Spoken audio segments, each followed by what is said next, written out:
All right, let's get into it. We're going to talk about a simple box. You know the one. It sits in the corner of your kitchen, just humming away. But that box did way more than just keep your milk cold. It completely changed how we live. I mean, it's a fair question, right? It feels so essential, so basic to how we eat and shop and just exist. But for pretty much all of human history, we did live without it. And that simple fact created one of the biggest challenges our species has ever faced. So meet our main character. Looks simple, right? But it's packed with technology that took centuries to get right. To really get a grip on its power, we have to go back.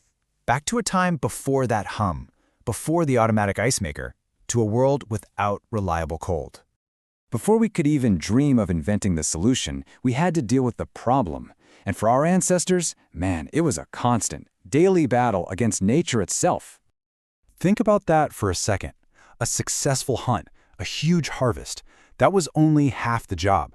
The other half was this frantic race against time, this fight against the bacteria and rot that could undo all that hard work in just a few days, sometimes even hours. So, what did people do? Well, they got incredibly clever. They used the sun to dry out meat and fruit. They smoked food over fires, which both preserved it and added flavor. They packed things in salt or pickled them in vinegar. In colder places, they used the earth itself, burying food in snow or cool ground. And in ancient Persia, they built these amazing things called yakchals, these giant cone-shaped coolers that could make and store ice even in the desert. All of these methods were genius, for sure, but they were also a ton of work. Humanity needed a better way. We needed a personal, reliable source of cold right in our own homes. And the quest to build that box, well, it turned into this epic scientific relay race, with the baton being passed from one brilliant mind to the next for almost 200 years. And what a race it was. It all started pretty simply, way back in 1748, when a guy named William Cullen showed that evaporation, the thing that cools you down when you sweat, could actually create cold on demand.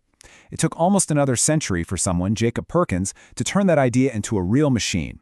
Then, Carl von Linde made that technology big and powerful enough for factories and breweries. And finally, in 1913, all those ideas came together in one box for the home, the Domare. The first electric fridge was born.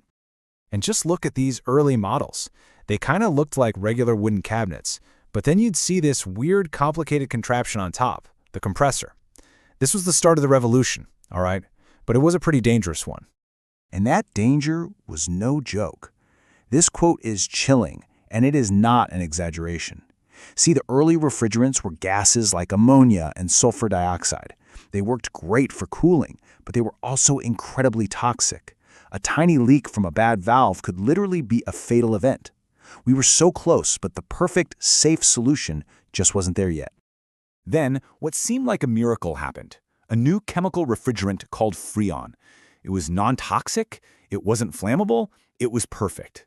The safety problem was solved. The home refrigerator was finally ready for everyone.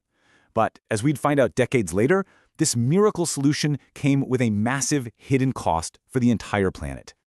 Okay, so we've covered the kind of rocky history of the fridge, but how does this magic box actually work? What's going on inside that's moving heat from one place to another?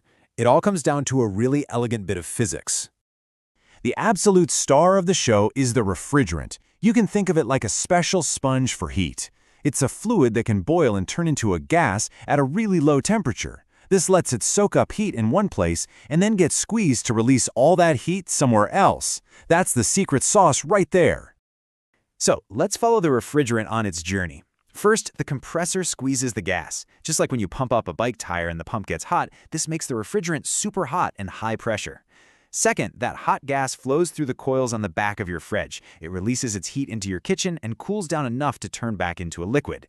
Third, that liquid gets forced through a tiny little valve, which causes its pressure to just plummet, and this is the magic moment.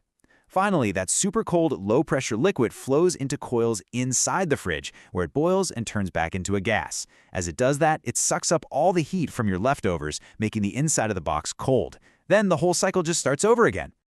And this diagram shows you that whole process perfectly. The refrigerant grabs heat from inside the fridge, that's the glue part, and then the compressor helps it dump that heat outside the fridge, that's the red part. So here's the key thing to remember. A refrigerator doesn't make cold. It's actually a heat pump. It's just constantly moving warmth from the inside to the outside. Okay, so the box works. It's safe now. And as it rolled out into millions and millions of homes, it did way more than just keep our food from spoiling. It quietly, but completely, changed everything about modern life. I mean, just look at this difference. Before the fridge, your diet was tied to the seasons. You ate what you could grow or what you could preserve. After the fridge, fresh fruit, meat, and dairy became things you could have all year round. Suddenly, you could eat strawberries in the middle of winter. We went from depending on local farms to having access to a global food market. And instead of going to the market every single day, we could do one massive weekly grocery shop. It totally transformed our relationship with food. And that gets to a really big idea here. Society shifted from what you might call a storage economy, where everything was about making food last, to a consumption economy, where everything is about freshness and convenience. This didn't just change our kitchens, it fueled the rise of the supermarket and even changed how we think about our time. But all this convenience came with a pretty big consequence. A single number. More than 10%. What could that possibly be? There it is, the entire global system of keeping things cool, from the fridge in your kitchen to the massive supply chains that bring food to the store, is responsible for over 1/10 of the greenhouse gases warming our planet. That comes from both the electricity needed to run them and from the leakage of those powerful refrigerant gases, the very same safe ones that made it all possible in the first place. And that brings us full circle. The very invention that let us beat the heat now presents us with one of our biggest climate challenges. So, what's next for the humble refrigerator? Well, the good news is the reinvention is already happening. The Montreal Protocol was a huge global success that banned the CFCs that were wrecking the ozone layer. Now we're actually going back to natural refrigerants like isobutane, which are much less harmful. New technologies like inverter compressors are making fridges way more energy efficient. And smart tech is helping us reduce food waste and use power more wisely. The refrigerator is finally getting a 21st century upgrade. Which leaves us with a final question to chew on. For thousands of years, our ancestors used their ingenuity to preserve food in a warm world. Now, as our entire world gets warmer, we face a new version of the same challenge. How are we going to reinvent cool all over again? The story of the cold box is definitely not over.